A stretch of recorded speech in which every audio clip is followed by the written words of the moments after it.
कैसे मुक्त होगा, फंसने का, मुक्त होने का, बीच में स्थित होने का, ये सब रहस्य केवल सर्वज्ञ जगत गुरु भगवान ही जानते हैं।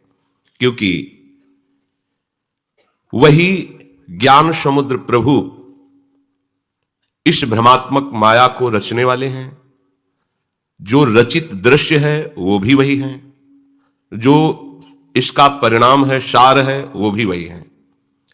बीच में भ्रम करके, अपने भगवत स्वरूप का विस्मरण करके जो हम द्वंद्वों में फंस गए हैं, उसके मुक्त होने के लिए हम ही को ये युक्ति स्वीकार करनी होगी।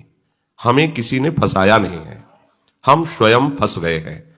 स्वरूप को भूलकर, अपने अंशी को भूलकर, मायाकृत भ्रमात्मक आकर्षण में स्वीकृति हमारी गलत हो गई। इसी को बदलना है। हम कौन हैं, जहां ये स्मृति जागृत हुई, हम किनके हैं, जहां ये स्थिति हुई, दुख, द्वंद्व, अशांति, नाना प्रकार के क्लेश, बंधन, इनका पता भी नहीं चलता। हर समय परमानंद की स्थिति रहती है। पर जब तक हम प्रभु के वचनों का श्रद्धा विश्वास पूर्वक श्रवण नहीं करेंगे, ये सर्वोपम बात है, इसमें महासुख भरा हुआ है, ऐसी महत्व बुद्धि रखकर मनन नहीं करेंगे और अपने जीवन में इसे उतारेंगे नहीं, तो हमारी जो गलत स्वीकृति है, गलत चिंतन है, वो हमको दुख, द्वंद्व, क्लेश, अशांति, जन्म मरण, अभाव ये देता रहेगा। जब तक हमारे हृदय में प्रभु के वचनों के द्वारा जो सिद्धांत बताया गया है उसका आदर नहीं होगा, तब तक आप इस भ्रम रूपी माया का उल्लंघन नहीं कर सकते, इसको जीत नहीं सकते।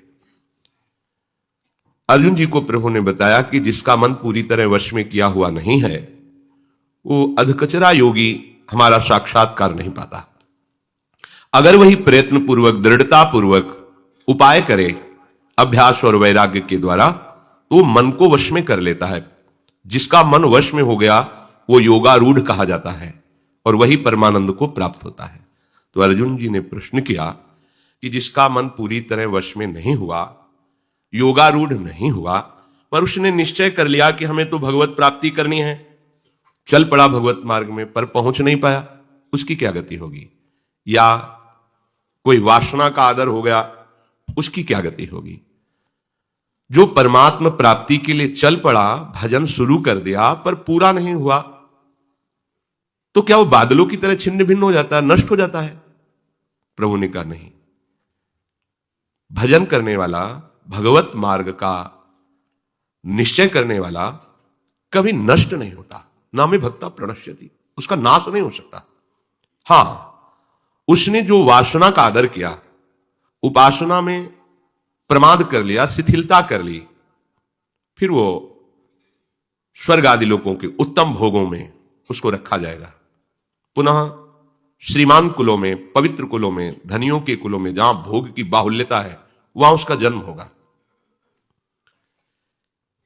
और जिसने वासना का आदर नहीं किया हृदय में, उपासना के लिए दृढ़ता पूर्वक चला पर पहुंच नहीं पाया, शरीर छूट गया, पर वासनाएं अभी निर्मूल नहीं हुई थी, नष्ट नहीं हुई थी, पर उसने आदर भी नहीं किया था, तो उसको स्वर्ग नहीं जाना पड़ेगा। वो सीधे भगवत भक्तों के कुल में, योगियों के कुल में, ज्ञानियों के कुल में जन्म लेगा और जन्म से ही उसे भगवत प्राप्ति के जो संस्कार हैं उसमें बहुत वर्धन करने वाली अनुकूलता उसको दी जाएगी।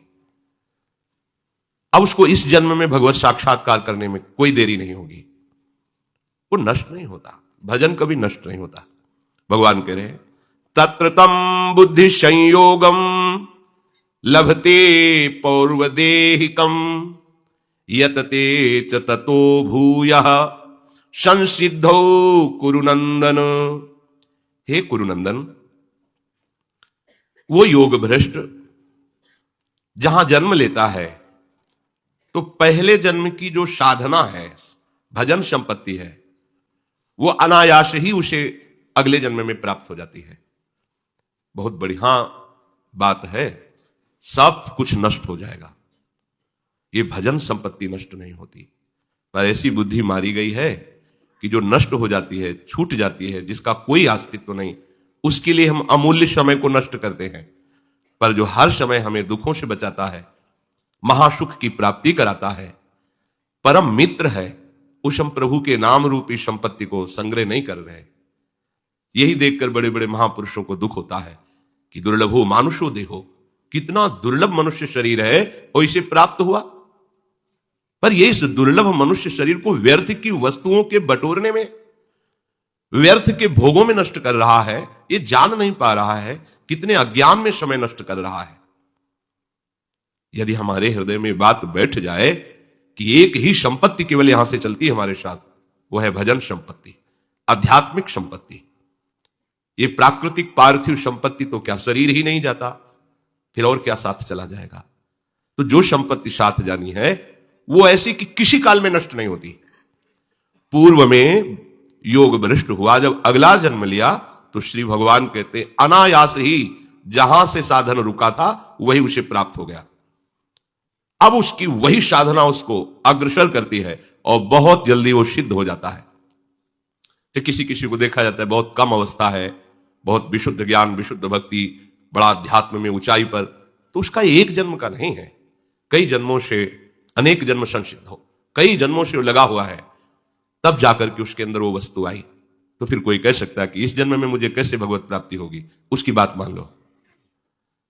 जैसे इंजन बहुत पीछे से चला आ रहा है, पर जिस स्टेशन में आप खड़े हो वहीं से आप अपना डिब्बा जोड़ दो, आपको पीछे जाने की जरूरत नहीं है। इसीलिए तात स्वर्ग अपवर्ग सुख धरी तुला एक अंग, तूलनता सकल मिली जो सुख लव सत्संग। एक क्षण मात्र के संत संग से जो लाभ प्राप्त होता है उसके आगे स्वर्ग, भूतल का राज्य या मोक्ष पद भी नहीं रखा गया है। क्यों? अनेक जन्मों की साधना से जो उनको अनुभव हो रहा है वो तुम्हें एक क्षण में दे रहे हैं। बस तुम्हारा श्रद्धा विश्वास उस पर हो जाए तो तुम वहीं से चलने लगोगे जहां से वो चलाना चाहते हैं। किसी भी महात्मा से आशीर्वाद मांगने की जरूरत नहीं होती। वो अनंत माताओं जैसा वात्सल्य लिए हुए आपको अपनी धरोहर देना चाहते हैं, पर आप लेना ही नहीं चाहते। वो आपको अपने समान बनाना चाहते हैं, वो अनंत सुख में डुबाना चाहते हैं, पर आप लेना नहीं चाहते। यदि लेना चाहें तो आपको अनेक जन्म दौड़ने की जरूरत नहीं है, अनेक जन्म साधना करने की जरूरत नहीं। उनकी बात मान लो। यह हेतु की कृपा से संयोग प्राप्त हुआ है।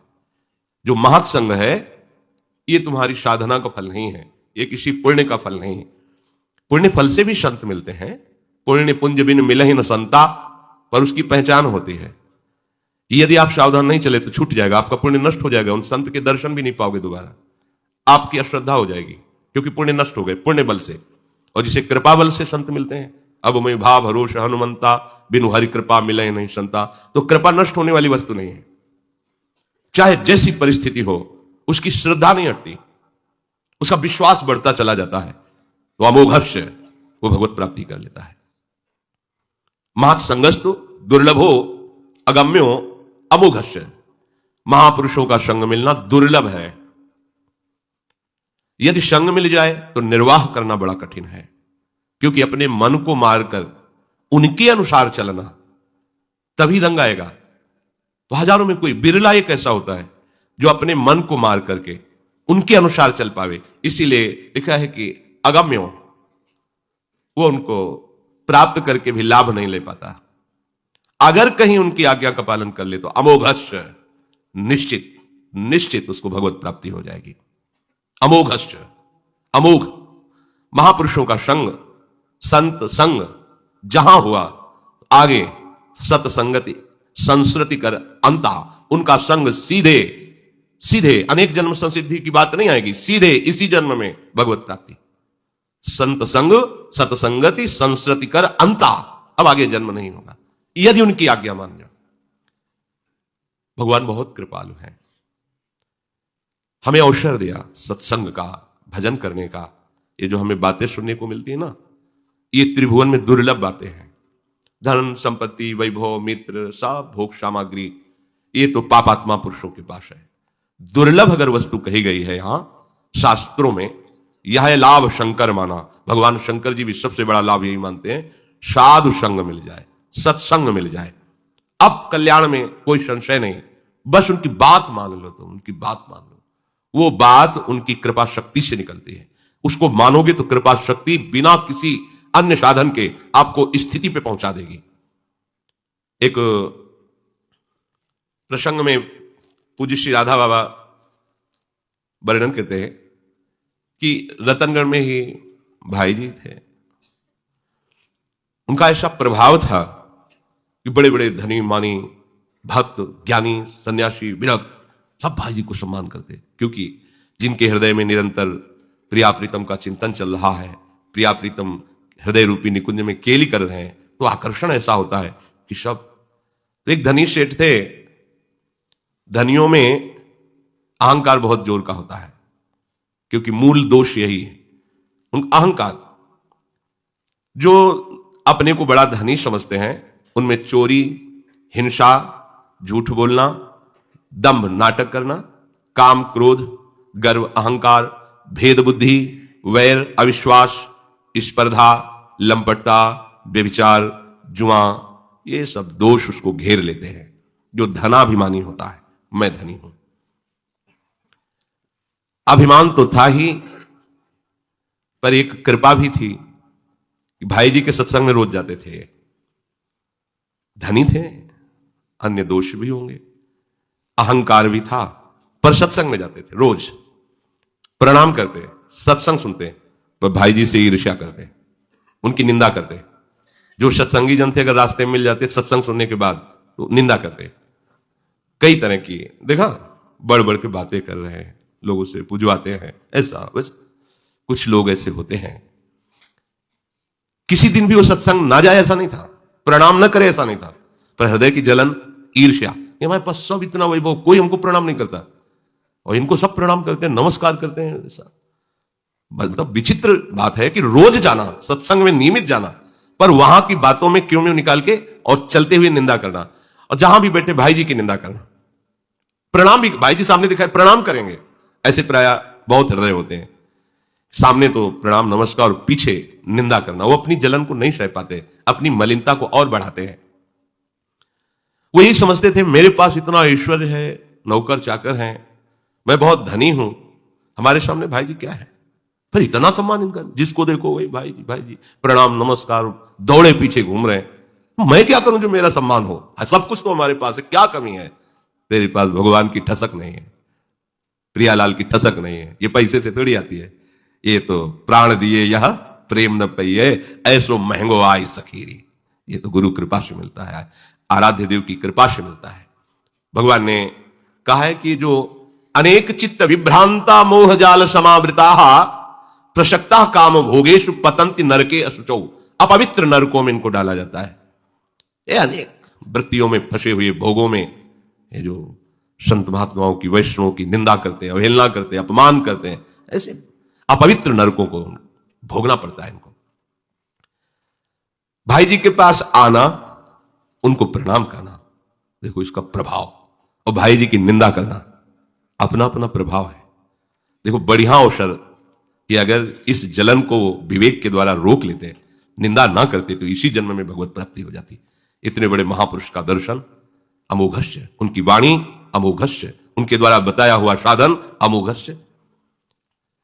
कोई असर उनके ऊपर नहीं पड़ता, आचरण में कुछ परिवर्तन नहीं, बस सत्संग आना, प्रणाम करना, सामने मधुर भाषण, पीछे निंदा, और कैसे इनको गिराया जा सके, ऐसा होता है। बहुत तो संतों की भागवतिक उन्नति देख करके हृदय शीतल होता, चलो कम से कम धर्म की महिमा, भगवत महिमा में लोगों की चित्तवृत्ति आकर्षित हो रही है। व्यभिचार से, मदिरापान से, नाना प्रकार की हिंसात्मक वृत्तियों से लोगों की वृत्ति हटकर प्रभु के नाम रूप में लग रही है, बहुत अच्छा है। कुछ को लगता है कैसे करूं कि इसकी जगह मैं हो जाऊं, या भले मैं नरक जाऊं पर इसके मुंह पे कालिक पुत जाए, ऐसा। यद्यपि उनके भी हृदय में उसके प्रति श्रेष्ठ भाव होता है, तब ये आंतरिक वृत्ति उसको सह न सकने के कारण द्वेष भाव में परिवर्तित हो जाती है। वो चाहते हैं कि ये बात सत्य है, पर स्वीकार उनके अंदर न होने के कारण वो उसको नीचा दिखाना चाहते हैं। राग में ही द्वेष होता है, अगर राग न हो तो द्वेष हो ही नहीं सकता।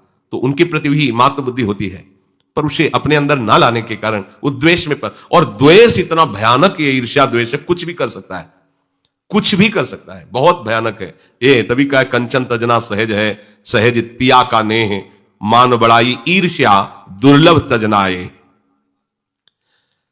ऐसे महापुरुष की निंदा में रत, धन का अभिमान, मान की चाह, बोलो अब दुर्गति में कौन सी कमी रह गई? पूरी की पूरी सामग्री तैयार। सत्संग में आना, भीतर से भाई जी को देखकर जलना, स्पर्धा करना, द्वेष करना।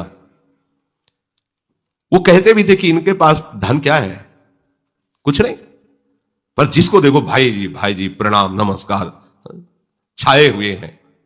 कैसा मतलब, अब उनके अंदर सहन नहीं हो रहा, क्या करें?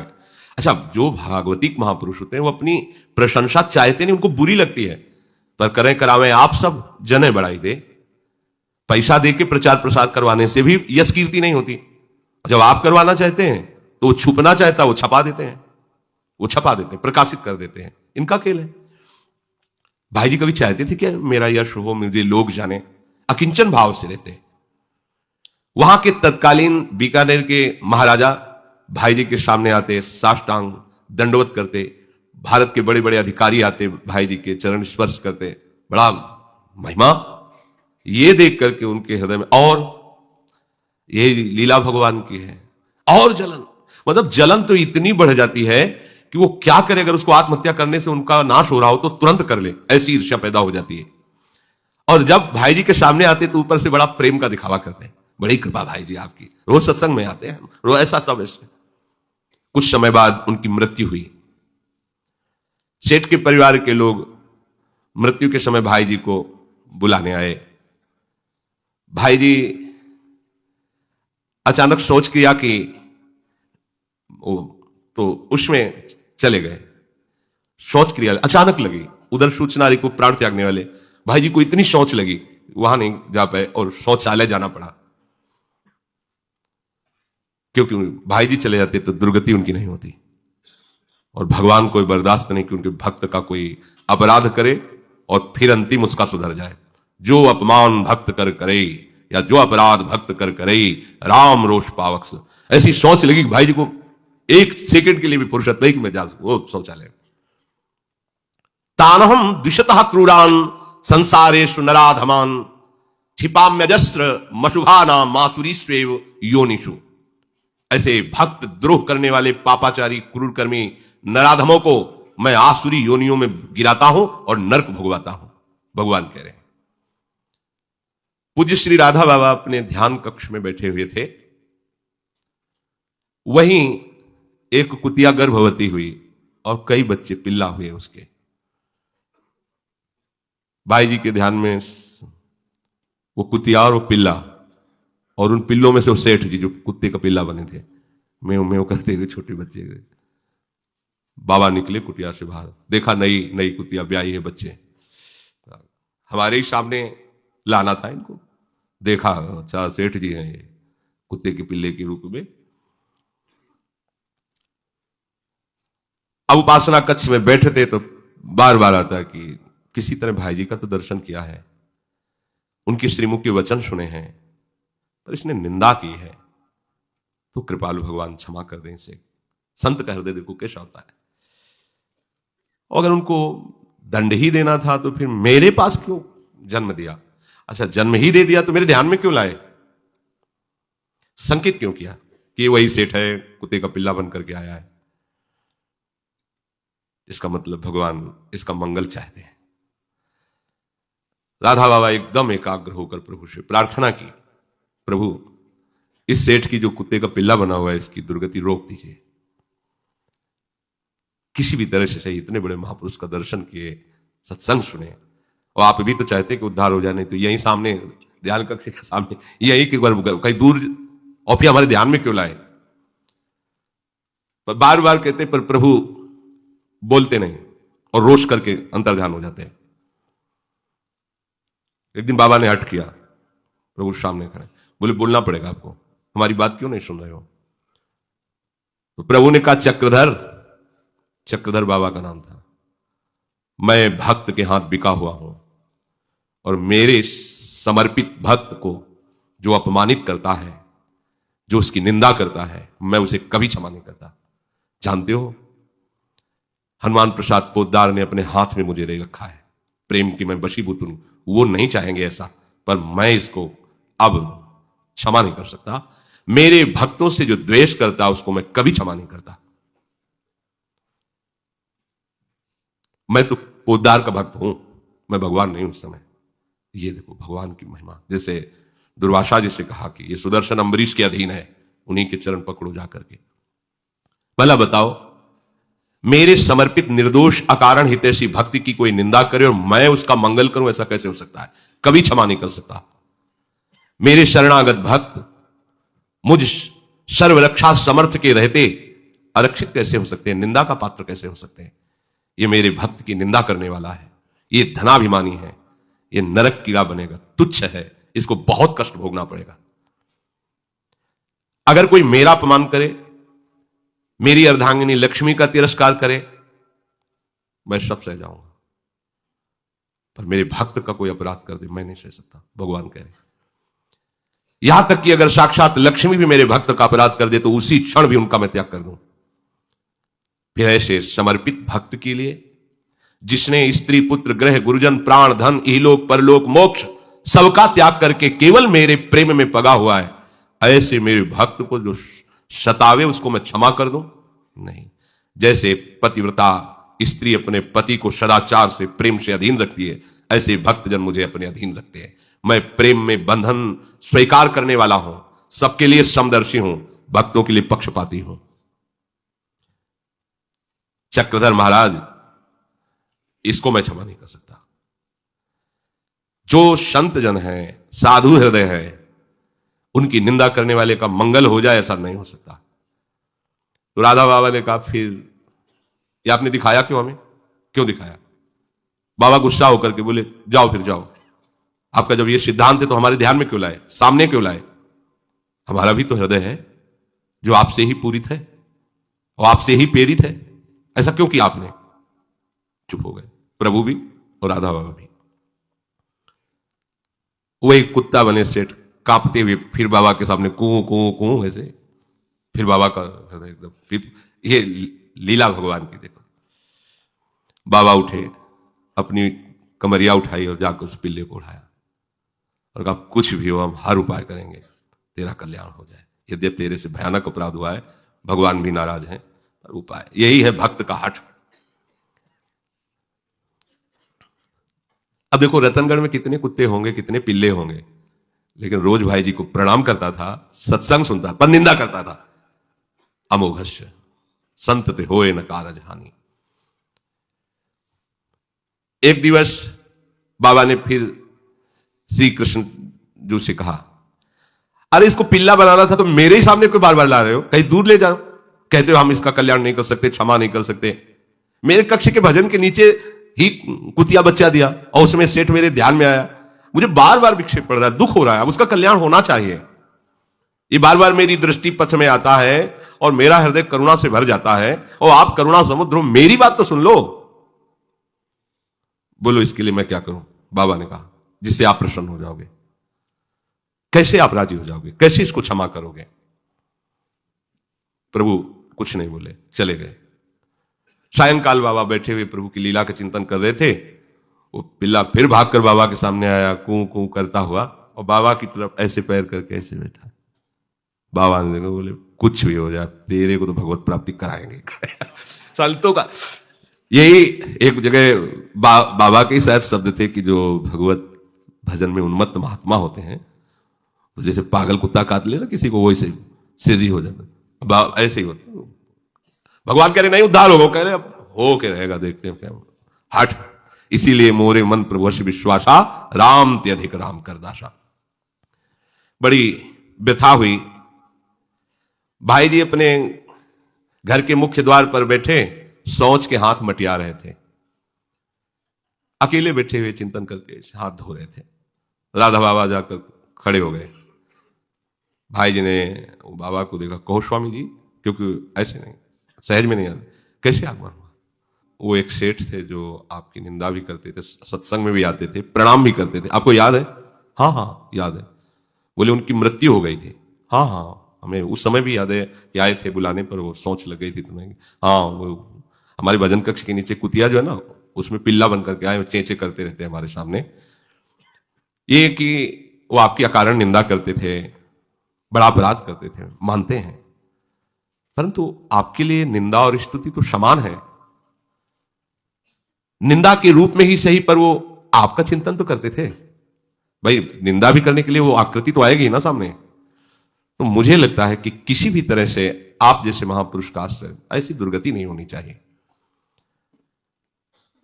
आपका जो सत्संग सुना, आपको प्रणाम किया, आपका चिंतन किया, वो कुत्ते की योनि में और ऐसे कष्ट में माना अपराध किया है। पर भाई जी आपको आपका ही गाया हुआ दोहा सुना रहे हैं, धनी के द्वारे पड़े रहो, धनी की ठोकर खाए, कबहू धनी निवाजी है, जो द्वार छाड़ नहीं जाए। देखो मनुष्य शरीर में भी वो रोज आता था, रोज प्रणाम करता था, कुत्ता बन के भी आपके ही द्वारे में।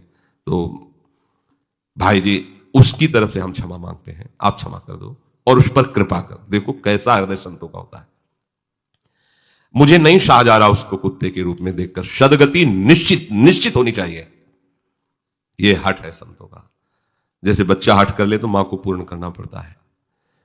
जब तक आप कृपा नहीं करेंगे तो इसको विश्व की परम शक्ति भी इसका मंगल करने में असमर्थ है, क्योंकि सीधे हमने श्री कृष्ण से बात किया है, उन्होंने कहा कुछ नहीं हो सकता, इसको तो दंड भोगना पड़ेगा। और मैंने देखा है कि कल्पों तक शूकर कुकर सरीसृपादि निम्न योनियों में जाएगा, कल्पों तक, इसके कोई उद्धार के चांस नहीं। भाई जी आप इस अधोगति से इसको बचा लीजिए, आप इसे क्षमा कर दीजिए, मैं क्षमा मांगता हूं। कैसे संत हृदय, देखो कैसा होता है संत हृदय। भाई जी इसके अपराध को क्षमा कर इसको महान दुख राशि से मुक्त कर दीजिए, ये उत्तम गति को प्राप्त करे। ऐसी अपराध ज्वाला से मुक्त करने के लिए आप ही समर्थ हो। मेरा हृदय बार बार इसके लिए करुणा कर रहा है, इसकी अधोगति नहीं होनी चाहिए। भाई जी ये बात सुनकर के उठ खड़े हुए और बड़े प्यार से मिट्टी से सने हुए दोनों हाथ राधा बाबा के कंधे पर रखे और बड़े स्नेह से कहा, स्वामी जी क्या आप समझते हैं मैं ऐसा निठुर हूं? क्या आपका हृदय मेरा हृदय दो हृदय है? जब आपके हृदय में इतनी करुणा है तो इस हृदय में हमने तो अपराध ही नहीं माना। ये तो श्री कृष्ण की लीला है कि उन्होंने उसे दंड दिया। मुझे इस बात का तनिक भी कोई रोष या कि उसको ये दंड मिले, कदापि नहीं। क्षमा तो तब करे जब हमने अपराध ही माना हो, हमने तो माना ही नहीं, ये तो उनकी लीला है। अब आप निश्चिंत हो जाइए। राधा बाबा से कहा, देखो इसने हमारी निंदा की, श्री कृष्ण ने इसे दंड दिया, तो आपकी कृपा इसके ऊपर हुई, तो अब देखो मैं इसे सीधा लीला में प्रवेश कराता हूं। भाई जी ने कहा सीधा लीला में। अब आप देखना कुछ ही दिनों में मर जाएगा ये पिल्ला, कुछ ही दिनों में ये मर जाएगा, और ये कुछ दिन में अर्थात 2 या 4 दिन में, और जहां मरा तो आपको यह अनुभव होगा कि वो कहां गया, सीधे आपको पता चलेगा। ऐसा नहीं कि वो सीधे भगवान की लीला में प्रवेश करेगा। भाई जी ने कहा जहां मैं हूं भावदेह में, वहीं ये भी पहुंच जाएगा। मेरा भाव देश इसके स्वागत के लिए तैयार है। यद्यपि मुझ में किंचन मात्र ऐसी सामर्थ्य नहीं, ये सब राधा माधव की सामर्थ्य है, परंतु हां ये रहस्य आप किसी से भी नहीं बताएंगे। ये वचन हमारे सामने दो कि सेठ के पिल्ले रूप में आने का इसके परिवार को भी खबर नहीं होगी, परम धाम जाने का, आपका प्रार्थना करने का, हमारा बोलने का, ये हमारे जीवन काल में बात प्रकाशित नहीं होनी चाहिए, किसी को भी आप गुप्त रखना। राधा माधव की कृपा हुई और बाबा ने देखा कि वो पिल्ला मर गया, जे भी मरा तो देखा भाव देह प्राप्त करके लीला में प्रवेश कर। भाई जी की महानुभावता देखकर बाबा का द्रवित चित्त नाच पड़ा और लगा कि इनके चरण पकड़ के बस इन्हीं में लौटता रहूं। ये गति बड़ी दुर्लभ गति है, लीला में प्रवेश होना। प्यार उड़म क्षमते नयच्छि सुखादि नाम तिय ध्यानगम। मन के भावों को रोक करके बाबा, क्योंकि भाई जी को पसंद नहीं था कि बाहर बाबा ऐसा कि चरण पकड़ के लौटे हो, जय हो। तो जिसमें स्वामी की रुचि हो सेवक की वही प्रधान। नेत्रों में भाव बसाकर भजन कक्ष में एकांत में बाबा हो गए। तो इस प्रसंग से पता चला यद्यपि ये निंदनीय है, नहीं करना चाहिए, पर इससे पता चला किसी भी तरह से प्रभु से जुड़ जाना कितना बड़ा मंगल का विधान बना। किसी भी तरह, यद्यपि कोई पद्धति नहीं है। अगर राधा बाबा कृपा न करते तो वही कह रहे हैं कि मैं कल्पों तक देख रहा हूं, इसका क्रम नाली का कीड़ा सुअर क्या क्या ये बनेगा जाके, इसका कभी उद्धार नहीं हो सकता। ये तो महापुरुषों के समीप बैठने का और उनके वचन सुनने का, अभाव से ही सही उनके सामने सर झुकाने का ये सौभाग्य दिया। नाराज थे श्री कृष्ण, पर बहुत अंदर से कृपा भी की, नहीं तो ऐसे महापुरुष की दृष्टि में क्यों लाते, काम बन गया। इसका भाव ये है। यद्यपि बिल्कुल ऐसा नहीं करना चाहिए, किसी की भी निंदा नहीं करनी चाहिए, पर किसी भी तरह से संत से जुड़ जाए तो उसका अमंगल नहीं हो सकता किसी भी तरह से। संतों का स्वभाव ही ऐसा होता है जो महामोद करने वाला होता है, महामंगल करने वाला होता है। अब थोड़ा बड़ा भजन तो करता ही होगा, सत्संग भी सुनता था, प्रणाम भी करता, थोड़ा भागवतिक साधन तो बनता, पर भयंकर अपराध ये कि वैष्णव निंदा, भक्त निंदा। पर किसी भी तरह से महापुरुषों से जुड़ जाना उसके लिए। फिर जो श्रद्धापूर्वक भजन कर रहे हैं, जिनका उद्देश्य ही भजन है, भगवत प्राप्ति है, अगर उनसे चूक पड़ जाती है तो उसको थोड़ी ऐसा होगा। देखो ये अपराध की बात है, चूक होना और अपराध होना अंतर होता है। ये तो खुला अपराध शास्त्रीय सिद्धांत है, इसमें तो दुर्गति बिल्कुल बिल्कुल पक्की है। पर जैसे भूल हो गई, कोई विषय आकर्षण हो गया, भगवत प्राप्ति नहीं हुई, तो वो साधारण कोटि का नहीं है। जैसे कोई व्याकरण पढ़ने गया, अब वो व्याकरण पढ़ना शुरू किया, फिर शास्त्री पास हुआ, फिर मध्यमा पास हुआ, आचार्य में पहुंचा और फेल हो गया, तो वो किस कोटि का है? वो शास्त्री और मध्यमा से तो श्रेष्ठ ही है ना, आचार्य फेल हुआ है।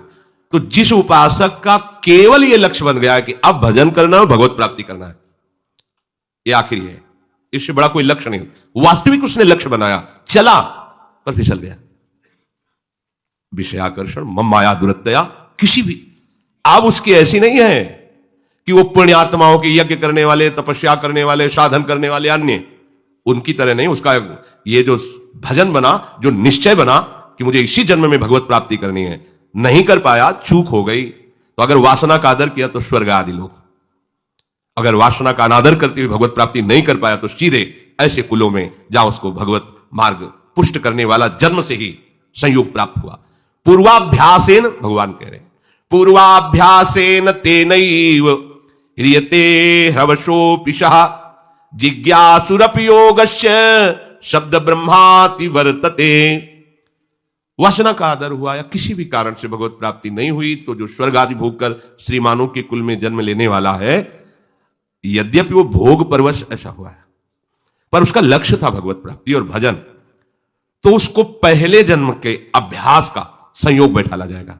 जैसे अभी कल आपने कुल्ह जी और अल्ह जी का चरित्र सुना। अब श्री रत्नावती जी पूरी जैसी एक राजरानी होती है, कहीं भी कोई भक्ति का आचरण नहीं पूर्व में, क्योंकि जो पूर्वा अभ्यास सतमार्ग का है, जिस वासना से रुकता है पहले उस वासना की बाढ़ आ जाती है, फिर विशेष परिस्थिति जहां आती है वहां उसको संयोग करा दिया जाता है उस भजन का जो पूर्व में हुआ। ये राजघराने में राज बहु राज रानी के रूप में वैसे ही समस्त विषयों का सेवन कर रहे हैं जैसे एक संसारिक रानी करती है, कहीं भी कोई भागवतिक पहला वर्णन नहीं। मान सिंह राजा ताको छोटो भाई माधो सिंह, ताकि जानो तिया जाकी बात ले बखानिए, ढिग जो खवासिनी सो श्वासनी भरत नाम, रटति जटित प्रेम रानी उर आनिए। नवल किशोर कभू नंद के किशोर कभू, वृंदावन चंद्र कही आंखें भरी पानिए। सुनत विकल भई सुनिबे की चाह भई, रीति ये नई कछु प्रीति पहचानिए। आमेर के राजा मान सिंह जी, उनके छोटे भाई माधो सिंह जी, उनकी रानी थी रत्नावती जी। इनके समीप एक दासी सेवा करती थी जो निजंग सेवी थी। देखो भगवान का संयोग कैसा होता है। राजघरानों में पैदा हुई, राजघरानों में आई। ये लोग सब धर्म से चलने वाले हैं, भक्त नहीं कह सकते। राजधर्म, कुल धर्म, ऐसे मर्यादा से राजरानी होकर के आई। सारा सुख वैभव सब, कहीं भी अवसर भगवान की भक्ति का नहीं था। इतना राज वैभव है, पर देखो पूर्व का कृपा प्रसाद भजन का। इनकी जो निज दासी है कई प्रकार की दास दासियां होती, तुम्हारा यहां तक केवल सेवा में प्रवेश, तुम्हारा यहां, वो नहीं, जो उनके जैसे शयन कर रही तो चरण चाप रही, ऐसे निज सेविका। वो वृंदावन से अपने चित्त को जोड़े हुए थी बचपन से। जब ये ब्याह करके आई रानी तो इनकी दासता में वो लगी, और वो पूरे वृंदावन के रंग में रंगी हुई थी। बाहर से दासी भाव, सेवा में संसारिक, अंदर से पूरे लाल बिहारी के अनुराग में डूबी हुई। वो उनके जैसे शरीर सेवा में होती तो कभी कभी रहा नहीं जाता, लंबी सांस लेके हा नवल किशोर, हा नंद किशोर, हा वृंदावन चंद, और आंसू गिरने लगे। रानी ऐसी दिखती है, ये क्या है? ये किसका नाम नवल किशोर है, किसका नाम नंद किशोर है? ये रहती तो मेरे पास हर समय, फिर ये प्यार किससे करती है? लंबी लंबी सांसें लेकर ऐसा सप्रेम उच्चारण करती। रत्नावती जी के हृदय में कुछ होने लगता। इनका तो हृदय है, अरे जो जड़ हैं वो भी द्रवित होने लगते हैं भक्तों की पुकार से। जब भरत जी का प्रसंग आता है चित्रकूट में, जब वो सिया राम ऐसे कहते तो पूरी प्रकृति द्रवित हो जाती। हाँ, नाम में बड़ी अपार सामर्थ्य है। उनके हृदय में ऐसी एक विकलता सी होती कि क्या है, बहुत अच्छा लगता, नाम सुनना अच्छा लगता, चित्त में एक विशेष आकर्षण होता। और ये वो नहीं जानती थी कि ये भगवान नाम है, ये भगवत प्रेम है, ऐसा कुछ नहीं, पर एक आकर्षण। वृंदावन चंद, नवीन किशोर, ऐसे यहां ब्रज के जो प्रभु के नाम है वैसे, जैसे शास्त्रीय नामों में पुराण पुरुषोत्तम भगवान ऐश्वर्य, यहां लाल बिहारी, नंद किशोर, ऐसे बहुत प्यारे दुलारे माधुर्य रस से भरे हुए प्रभु के इन नामों की मिठास तो जो ब्रज उपासना में है, यहां तक कि प्रभु को स्वयं बहुत इधर की लीला प्रिय, जिसे द्वारिका में है, जगन्नाथपुरी में, ये प्रभु ही है, श्री कृष्ण ही। पर इस लीला को सुन करके, इन भावों को सुन करके वो भी प्रेम विकल हो जाते हैं। नामोच्चारण करना ये भक्त का प्रधान लक्षण है। जब विभीषण जी के गृह के समीप हनुमान जी पहुंचे तो आवाज सुनाई दे रही थी, राम राम राम राम राम ते सुमिरन कीन्हा, हृदय हरसिक सज्जन चीन्हा, ये सन हट करी हो पहचानी, और साधते हुए न कार जहान। विभीषण जी उठे से राम राम राम। हमें लगता है थोड़ी थोड़ी देर में हर उपासक को किसी को विक्षेप न पहुंचे, ऐसी अवस्था में राधा राधा राधा ऐसा अभ्यास बना लेना चाहिए। बात करने को श्री राधा श्री राधा, बात पूर्ण हो श्री राधा श्री राधा। नाम हमारा प्रमाण पत्र है कि हम प्रभु के हैं। नाम उच्चारण ये स्वभाव है। प्रभु के नाम में इतनी सामर्थ्य है कि ज्यादा दिन नहीं जपना पड़ेगा, रूप आ जाएगा। अगर आप ठीक से जपें तो नाम का ऐसा प्रभाव है कि जो नाम जप कर रहे हैं वो रूप प्रकाशित कर देगा, और रूप ऐसा है कि फिर चैन से नहीं रहने देगा। जो मैं ऐसा जानती, प्रीति किए दुख होए, नगर ढिंडोरा पीटती, अजी प्रीति न करियो कोई।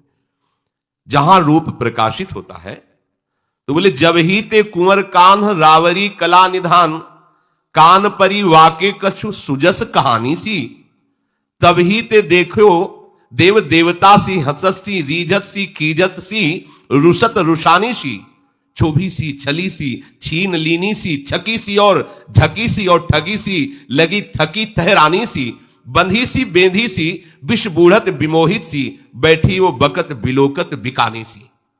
उसकी दशा बदल जाती है। लाल तिहारे रूप की कहो रीत यह कौन, जासों लागत पलक दृग, लागत पलक पलौना। अगर एक बार दृष्टि इस रूप में चली गई, पलक लगना बंद हो जाती है। निमेष के लिए भी वो रूप विस्मरण नहीं होता। द्रग उर्झत टूटत कुटुम, जुरत चतुर चित प्रीति, परत गांठ दुर्जन ही दई नई यह रीति। ऐसे रूप की प्रेम ग्रंथि पड़ जाती है, जैसे भट्ट प्रेम रस बंधन क्यों छूटे, दृढ़ फंद से रसिक शिरोमणि उसके हृदय में बंध जाते हैं। वो आनंद की उगन, वो मिलन की चाह, वो मिले हुए होने पर पुनः मिलन की चाह, देखते हुए होने पर भी देखने की चाह। प्रभु के गुण ज्यों ज्यों सुने जाते हैं त्यों त्यों अंतःकरण निर्मल होता है, प्रभु से आसक्त होने लगती। इसलिए सबसे बड़ा साधन सत्संग है, भगवत चर्चा है। भगवान ने स्वयं कहा है कि व्रतांसी यज्ञ छंदांसी तीर्थान यमा यमा, इन सबसे मैं वैसा वश में नहीं होता। यथा वरुंधीत सत्संगा सर्वसंगोपहो हिमाम, जैसा मैं सत्संग से होता हूं। दासी का अश्रु प्रवाह करते हुए ऐसे नाम उच्चारण करना कि उसमें एक आर्त भाव छुपा था, एक पीड़ा छुपी था। हा नंद किशोर, हा वृंदावन चंद, बार बार कहे कहा कहे उर गहे मेरो, बहे द्रग नीर हो शरीर शुद्धि गई है। पूछो मत बात सुख करो दिन रात, ये सह निज गात रागी साधु कृपा भई है। अति उत्कंठा देखी कहो सो विशेष, सब रसिक नरेशनी की बानी कही दई है। टहल छुटाइयो सिरहाने ले बैठाई, वाही गुरु बुद्धि आई, यह जानो रीति नई है। रानी ने एक दिन पूछा, ए तुम क्या बार बार बोलती रहती हो, ये कौन है नंद किशोर, ये किसका नाम लेती हो? रहती तो मेरे पास हो पर तुम प्रेम किसी और से करती हो, कौन है? पर पता नहीं मेरा हृदय क्यों खिंच जाता है जब तुम कहती हो हा वृंदावन चंद, हा कुंज बिहारी। मेरा मन खिंच रहा है, परिचय बताओ, ये कौन है, क्या है ये? आंसू क्यों बहा रही हो? दासी ने आंसू बहाते हुए कहा, आप तो राजभोग करो, आप इसकी बात मत सुनो, ये रोग है रोग, ये चढ़ जाएगा तो सब भूल जाओगे ये राजभोग। आप तो भोग भोगो, खूब ऐश्वर्य है, ये बात मत पूछो, ये बात आपके राजभोग को नष्ट कर देगी। अब तो जैसे कोई घूंघट में मुंह छुपाए तो देखने का मन होता ही है, ऐसे जैसे ऐसे कोई चले तो लगेगा, और खुला चले तो कौन देखे। घूंघट में अब कोई बात छिपाए, अरे पूछो मत, नहीं नहीं मत पूछ, तो आपको ऐसी जिज्ञासा होगी, अब तो पूछ के ही रहेंगे, अब तो वो मतलब जिज्ञासा होती है। रानी विकल हो गई, अब बताइए, बताओ ना कौन है ऐसा, क्योंकि आप जब बोलती तो मेरा भी चित्त खिंचता है। तो महारानी जी आप मत पूछो, दिन रात अपने राजभोग भोगिए, मेरी दशा मत पूछिए, नहीं नहीं बताओ ना तुम। तो मेरे ऊपर तो वृंदावन के संतों की कृपा हुई है। वृंदावन जाती थी, सत्संग करती थी, और प्रभु के नाम का परिचय संतों से मिला, उनके रूप का परिचय मिला। जब से रसिक नरेश वृंदावन रसिकों की कृपा हुई, तब से नाम भगवान का नाम है नंद किशोर। हाँ हाँ, अच्छा तो आप भगवान को पुकारते हो, ये भी पता नहीं था इनको। देखो अब ये पूर्व का जो कुछ साधन बना होगा, तो उनको दासी का संयोग, जैसे कल उनको बड़े भाई का संयोग मिला। विषय तो देते हैं, साथ में अंग रक्षक भी दे देते हैं जो तुम्हें बचा लेगा। विषय तो दिया, पर दासी ऐसी दे दी जो महाभागवत प्रभु के रंग में डूबी हुई। रानी ने विशेष आग्रह करके, देखो दासी ने कहा, देखो अभी आप चैन से जी रहे हो ना, जी लो, अगर हमारी बात सुनोगी, हमारी बात पकड़ोगी, तो तुम्हारा चैन नष्ट हो जाएगा। हो सकता है तुम्हारा शरीर सहन न कर पावे, रहने दो। अब तो रानी को और उत्कंठा बढ़ी, कृपा करो, यह शब्द निकला। यह शब्द ही अधिकार देता है आंतरिक रहस्य बताने का। जब तक स्वामी बनकर आदेश देते रहो, तब तक इसका अधिकार नहीं। जैसे अर्जुन जी नीचे उतरकर साष्टांग दंडवत करके कहा, शिष्यस्ते हम साधिमाम, पर अब उपदेश का रंग चढ़ेगा। जब उन्होंने कहा कृपा, हाथ जोड़ा और कहा कृपा करो, जब ये परिचय मिला कि हाँ वृंदावन ये तो प्रभु को पुकारती हैं, तब हाथ जोड़ के कहा आप कृपा करो, मुझे बताओ। रानी की ऐसी दैन्यता देखकर आरत अधिकारी जब पावे, गूढ़ तत्व न साध दुरावे। तो सुनो, वृंदावन के संतों की कृपा से ललित त्रिभंगी और रूप माधुरी ऐसे वर्णन कर रही, आंसू चल रहे, रोमांच हो रहे। दास रानी तो एकदम न्यौछावर होती चली जा रही। प्रेमी महापुरुषों के मुख से जो बात सुनिए वो रंग लाती, क्योंकि वो उसका स्वाद लिए हुए हैं। रानी ने कहा, आज से तुम कोई भी सेवा टहल नहीं करोगी। जहां पैरों के पास बैठकर दासी चरण दबाती, तो वहां शिराने बैठा ला और कहा आज के बाद आसन तुम्हारा ये है, और अपना पैरों की तरफ हो गए, शिराने बैठाल करके गुरु पदवी पर दासी को मन से अपना गुरु मान लिया। अब तो खुल करके चर्चा होने लगी, क्योंकि वास्तविक प्रभु के नाम का क्या महत्व है तभी आप जान सकते हैं जब नाम जापक को महत्व दें। वो तुलसी जाके मुख से धोके निक्षतराम, ताके पक्की पक्तली मोरे तन की चाम, जो हरिवंश को नाम सुनावे तन मन प्राण तास। रानी है, दासी है, सिराने बैठा दिया और गुरु भाव कर लिया, आज से कोई टहल नहीं, आप आज्ञा कीजिए, मैं सेवा। ये आ गया, ये महत्व भगवत नाम का, भगवत प्रेम का। तो दासी अपने हृदय की बात प्रेम में आकर के दासी श्री लालजू ब्रजचंद की रसमयी बातें बताने लगती। लालजू की बातें सुनना इनके लिए हृदय का परिवर्तन था। आज तक कभी किसी का भी हृदय परिवर्तन हुआ है विशेष तो उसमें रागी साधु कृपा भई है। जो प्रभु के अनुरागी हैं उन संतों की कृपा से। गोस्वामी जी स्पष्ट कहते हैं, मति कीरति गति भूति भलाई, जब जिहि जतन जहां जे पाई, सो जानो सतसंग प्रभाव, लोक वेदना आनो पाओ।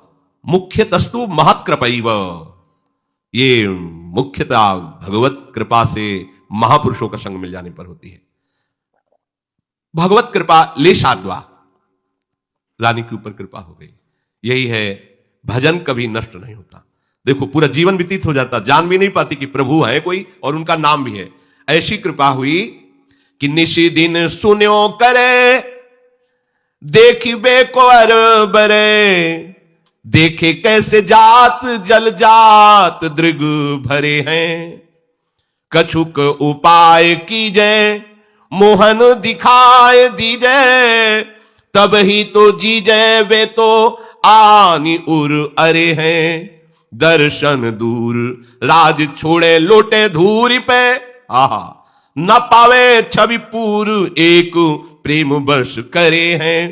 तो करो हरि सेवा भरी भाव धरी मेवा, पकवान रस खान दे बखान मन धरे हैं। श्री रत्नावती जी अब तो हर समय दासी के पास ही, कहने को दासी, वो गुरु पद में विराजमान, उसके मुख से सुंदर भगवत चर्चा, संत चर्चा, नाम महिमा, ऐसे प्रभु की गुण, प्रभु के रूप सुनती रही। अब सुनने का परिणाम यह हुआ कि अभिलाषा जागृत हो गई। कैसे देखूं, कैसे देखूं अपने प्रभु को, प्रभु का दर्शन कैसे हो। रानी ने दासी के चरण पकड़े और रो रो के कहा, एक बार केवल मुझे मनमोहन के दर्शन करा दीजिए, एक बार। देखो कैसा रंग, ये पीछे से की हुई भगवत भक्ति का चमत्कार कि ऐसे महापुरुष का जो दासी स्वरूप में उनका सानिध्य प्राप्त हुआ। रो के कह रही, मनमोहन के दर्शन करा दीजिए, आपसे सच्ची कहती हूं कि मैं जीवित नहीं रह पाऊंगी। रानी ने कहा, अब मैं, ये मतलब कितनी बड़ी बात है। जन्म के जन्म लग जाते हैं, भक्ति का रंग नहीं आता, फिर मिलने की प्रबल लाए तो अंतिम परिणाम। इसीलिए तात स्वर्ग पवर्ग सुख धरी तुलाए कंग तूलन पाई, सकल मिली जो सुख लव सत्संग। देखो ना, एक क्षण के संग ने कैसा परिवर्तन कर दिया राज नाना प्रकार के भोगों में रत उस रानी का। देखो मेरे हृदय में आशा बढ़ती जा रही हूं, मैं जीवित नहीं रह सकती, मुझे एक बार दर्शन करा दो। वो क्यों दर्शन नहीं देते हैं? दासी ने कहा कि दर्शन पाना तो बहुत कठिन है, बहुत कठिन है। राजा लोग राज्य छोड़कर विरक्त होकर धूल धूसरित तन होते हैं, पर वो भगवान का दर्शन पा लें ऐसी बात नहीं होती। भगवान का दर्शन तो एकमात्र उपाय है कि हमारे हृदय में उनके प्रति प्रेम प्रकट हो जाए, और प्रेम सेवा से प्रकट होता है। इसलिए हमारी इच्छा है कि आप लाल बिहारी की सेवा विराजमान करो। अच्छे अच्छे पकवान आपके पास सब सामग्री है, खूब उनको भोग लगाओ, उनको दुलार करो।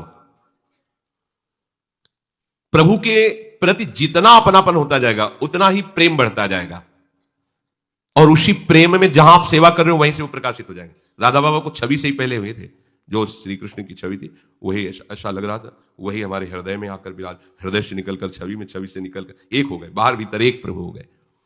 इंद्रनील मणि रूप प्रगट स्वरूप कियो, लियो वह भावयो स्वभाव मिली चली है। नाना विधि राग भोग लाड़ को प्रयोग, जामे जामिनी सुपन जोग भई रंग रली है।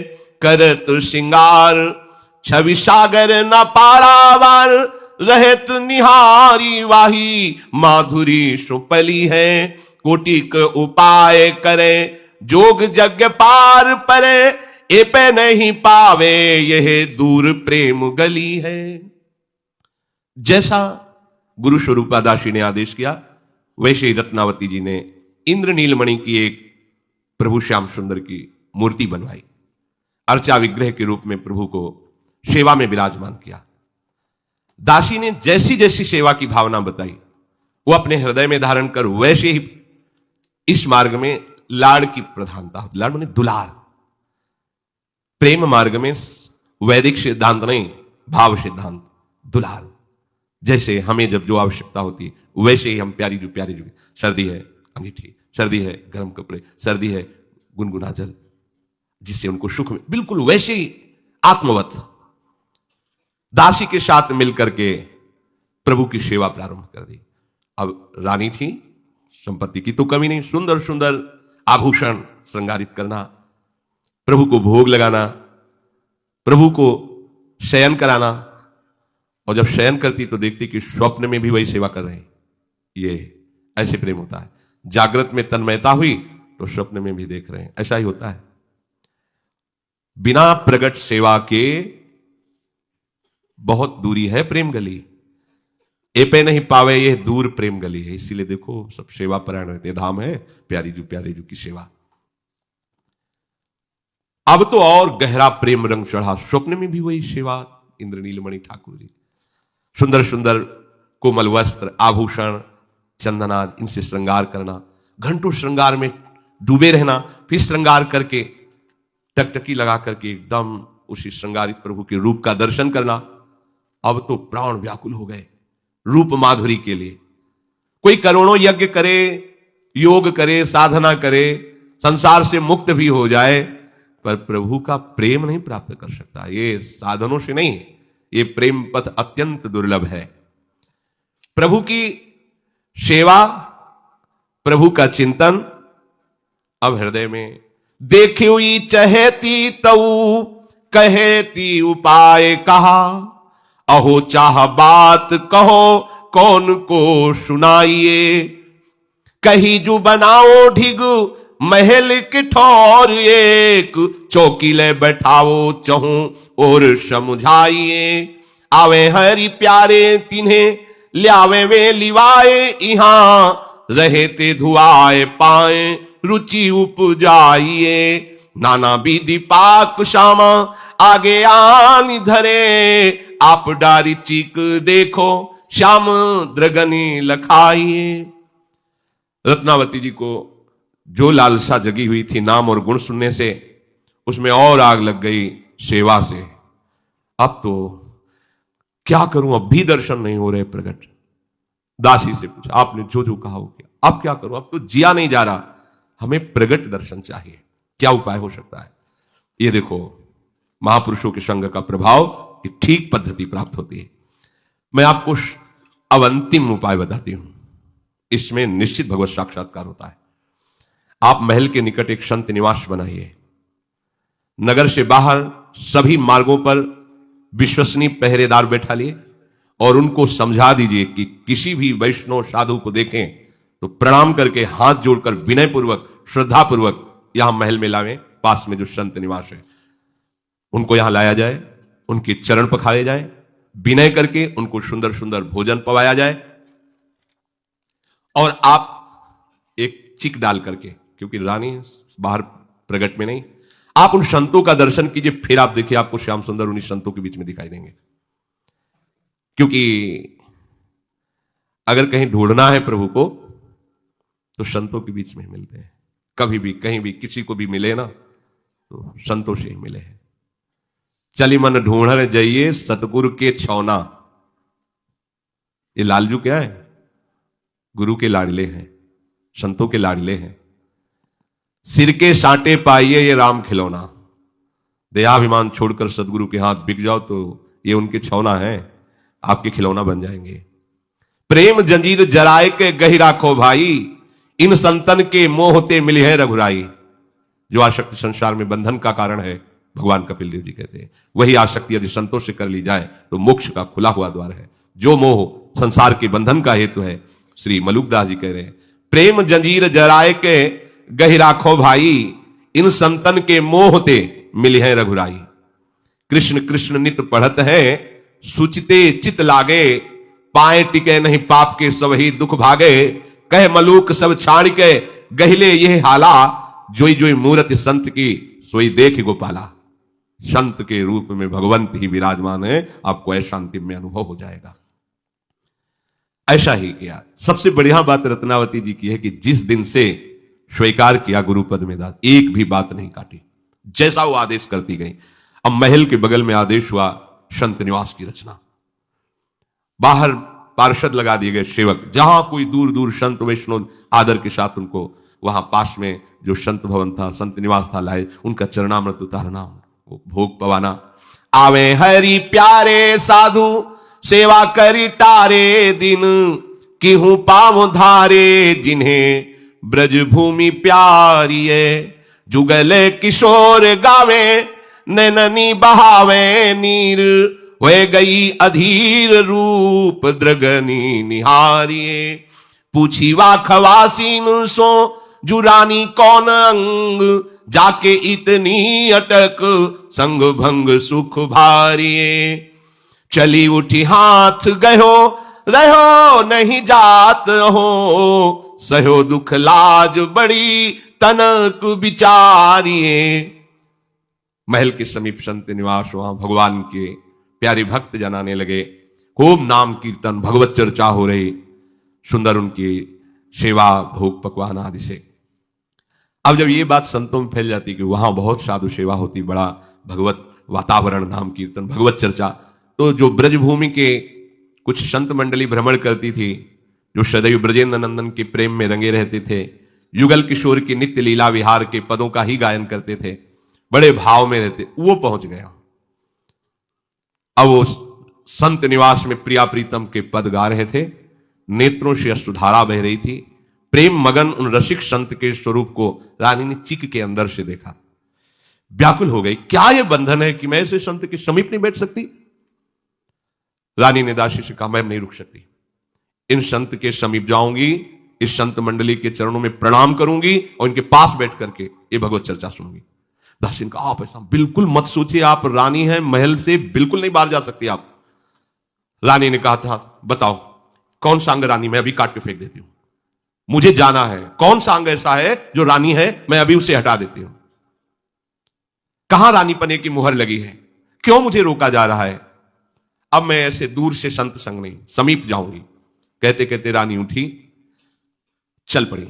दासी ने हाथ पकड़कर रोक लिया। रानी बोली, देखो अब मुझसे रहा नहीं जाता, आप विचार करके बताइए कि ये कुल की लज्जा लेकर बैठूं या इन संत महापुरुषों के नेत्रों से झरते हुए प्रेमामृत, मुख से झरते हुए वचनामृत और उनके समीप बैठने का जो सुख है वो लूं।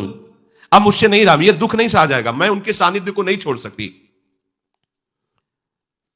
देखो मैं बिचारी हरि रूप रस सार, ताको कीजिए आहार, लाज कानी नी के टारिये।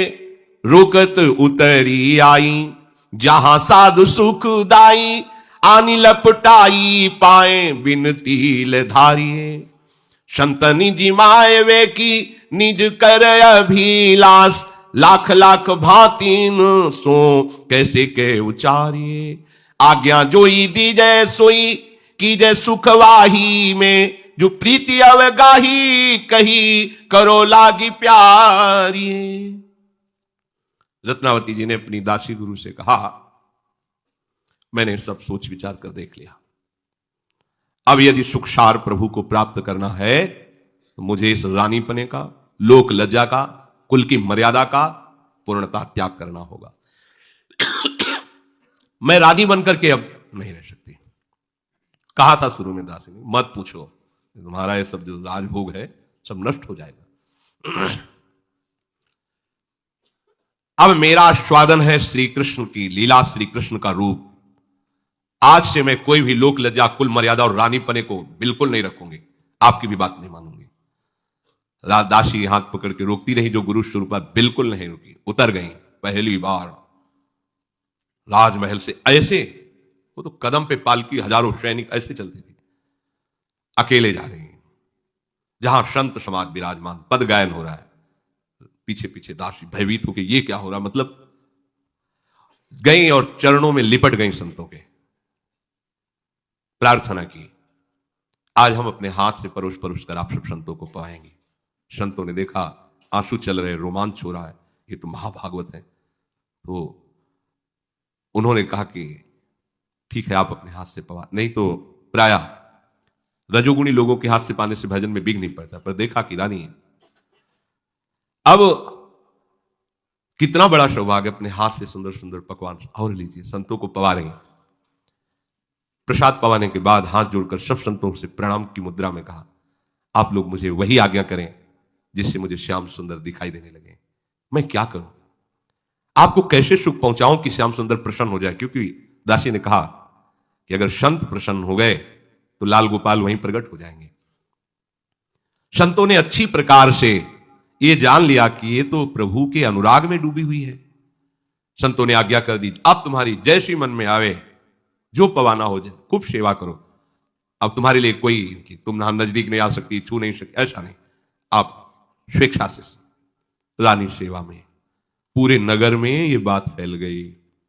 ये तो बड़ा आश्चर्य, राजघराने की राजरानी बाबाजियों के बीच में ऐसे ही, पर्दा नहीं, पालकी नहीं, सैनिक नहीं, ऐसे ही जैसे बेटी अपने पिता के पास कैसे जाती, पर्दा करके जाती है, ऐसे। अब ये बात तो फैलेगी, राजा तक जाएगी, विरोध प्रकट हो। आगे समय पूरा हो गया, कल इसकी चर्चा जो प्रभु की प्रेरणा होगी तो। पर यहां एक बात ये देखनी कि थोड़ा भी भजन कभी व्यर्थ नहीं जाता। बचपन से अभी तक एक बार भी भगवान का नाम नहीं लिया होगा, क्योंकि परिचय ही नहीं था। पर पूर्व का कोई सुकृत और भजन ऐसा था जो ऐसे महाभागवत को दासी के रूप में स्वीकार किया था। उस भजन ने क्या प्रभाव दिया कि दासी कौन बनी आके? जो वास्तविक सेव्य है वो सेवक थोड़ी। ऐसी भक्त अनुराग में, प्रेम में डूबी हुई जो भक्ता है वो तो सेव्य है, वो तो स्वामी के समान बंदनी और पूजनी, उसका संग मिला। भजन कभी व्यर्थ नहीं। शेष चर्चा की। श्री राधा वल्लभ।